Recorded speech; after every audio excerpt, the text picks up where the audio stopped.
आज हम एक ऐसे नाम की कहानी में थोड़ा गहरे उतर रहे हैं जो विलासिता, स्टाइल, इनका जैसे प्रतीक बन गया है। Louis Vuitton. हाँ बिल्कुल, हमारे पास लुई विटॉन एक आइकॉनिक ब्रांड का जन्म, लेख के कुछ अंश है और हम यही समझने की कोशिश करेंगे कि कैसे फ्रांस के एक छोटे से गांव का लड़का दुनिया के सबसे बड़े, सबसे जाने माने ब्रांड्स में से एक का चेहरा बन गया। ये कहानी वाकई कमाल की है। तो चलिए शुरू करते हैं। ये सिर्फ एक ब्रांड की कहानी नहीं है, ये तो एक 13 साल के लड़के के अटूट इरादों की कहानी है। घर से भागना, भूख, मुश्किलें और फिर शिखर तक पहुंचना। सही कहा। शुरुआत देखें तो लुई वुटन का जन्म हुआ 1821 में पूर्वी फ्रांस का एक छोटा सा गांव आचे। हाँ, माहौल बिल्कुल साधारण सा था। पिता किसान थे और माँ टोपियां बनाती थी। लेकिन देखिए, जिंदगी हमेशा सीधी नहीं चलती। सिर्फ 10 साल के थे लुई जब उनकी माँ गुजर गई। ओह। और फिर पिता ने दूसरी शादी कर ली। लेकिन वो सौतेली माँ के साथ लुई के रिश्ते कुछ ठीक नहीं थे, तनाव रहता था। अच्छा। तो शायद इसी वजह से और एक बेहतर जिंदगी की तलाश में उन्होंने 13 साल की उम्र में घर छोड़ दिया। सोचिए, सिर्फ 13 साल की उम्र में। 13 साल और पेरिस के लिए निकल पड़े, वो भी पैदल, करीब 300 मील। हाँ, पैदल। और इसमें 2 साल से ज्यादा का वक्त लगा। 2 साल? रास्ते में क्या किया होगा, कैसे गुजारा किया? जो भी छोटा मोटा काम मिला वो किया। कभी जंगलों में सोए, कभी खलियानों में। ये उनके सब्र और हिम्मत का असली इम्तिहान था। वाकई, क्या चीज थी जो उन्हें आगे बढ़ा रही थी? सिर्फ उम्मीद? शायद उम्मीद से ज्यादा कुछ, एक अंदरूनी ताकत। देखिए, जब वो 16 साल के हुए और पेरिस पहुंचे तो शहर तेजी से बदल रहा था। हाँ, नेपोलियन III का समय था, है ना? फैशन और विलासिता का केंद्र बन रहा था पेरिस। बिल्कुल। और किस्मत से उन्हें मॉन्सियर मारेशल के यहाँ काम मिल गया। वो उस जमाने के बड़े माने हुए बॉक्स बनाने वाले और पैकर थे। अच्छा, ये पैकिंग उस जमाने में इतनी अहमियत रखती थी? हाँ, बहुत। अमीर लोग जब सफर करते थे तो दर्जनों कस्टम मेड बक्से साथ ले जाते थे। तो ये एक हुनर वाला काम था। और लुई इसमें माहिर निकले। बहुत जल्द उनकी बारीकी, उनके डिजाइन की मजबूती और चीजों को सहेजने का तरीका वो मशहूर हो गए। इतनी शोहरत के बाद महारानी यूजेनी तक पहुंच गई, नेपोलियन III की पत्नी। जी हाँ, और महारानी उनसे इतनी प्रभावित हुई कि उन्होंने लुई को अपना पर्सनल बॉक्स मेकर और पैकर नियुक्त कर दिया। वाह, ये तो बहुत बड़ी बात थी। पेरिस के हाई सोसाइटी में सीधी एंट्री। बिल्कुल, ये उनके लिए एक सुनहरा मौका था और शायद यहीं से उन्हें अपना कुछ करने का आत्मविश्वास भी मिला। तो फिर उन्होंने अपनी दुकान खोली? हाँ, 1854 में। तब वो 33 साल के थे।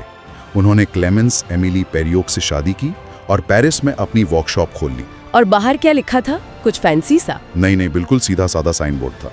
लिखा था, सबसे नाजुक चीजों को सुरक्षित रूप से पैक करता है, फैशन पैकिंग में विशेषज्ञता। और यहीं पर वो कमाल का आइडिया आया। हाँ, फ्लैट टॉप ट्रंक। हाँ, ये उनका मास्टर स्ट्रोक था।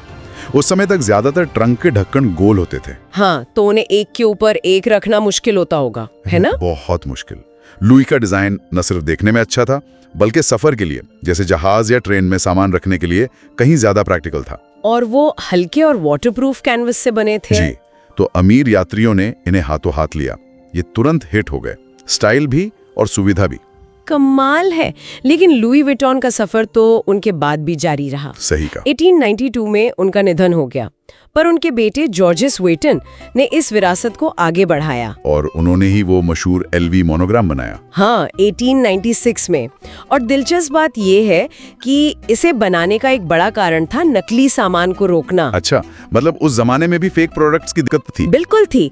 तो ये डिजाइन सिर्फ पहचान नहीं, बल्कि एक तरह से ब्रांड की सुरक्षा भी बन गया। और फिर तो ब्रांड बढ़ता ही चला गया।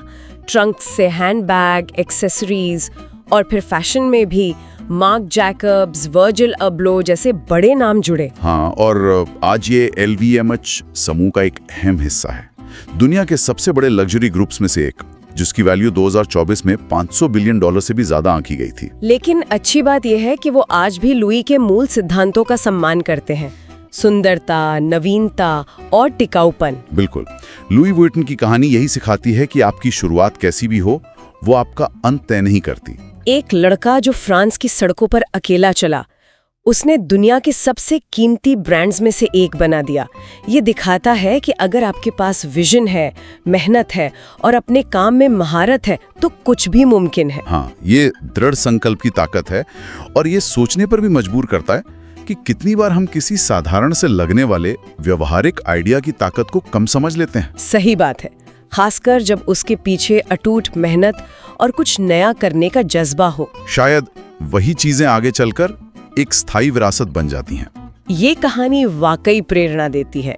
अगर इसने कहीं आपके दिल को छुआ है, सोचने पर मजबूर किया है, तो इसे सिर्फ अपने तक ना रखें। इसे अपने दोस्तों, परिवार वालों के साथ साझा करें ताकि वो भी प्रेरित महसूस कर सकें। हाँ, अच्छी कहानियां फैलनी चाहिए। और अगर ऐसी ही और कहानियां सुननी हैं जो उम्मीद और प्रेरणा देती हों, तो हार्दिक एक्स प्रयोशा मीडिया परिवार से जुड़ने के लिए सब्सक्राइब बटन जरूर दबाएं। हम ऐसी और भी कहानियां लाते रहेंगे। और हाँ, इस प्रस्तुति को लाइक करना ना भूलें। इससे हमें पता चलता है कि आपको क्या पसंद आ रहा है और ये इस तरह के संदेशों को और लोगों तक पहुंचाने में मदद करता है।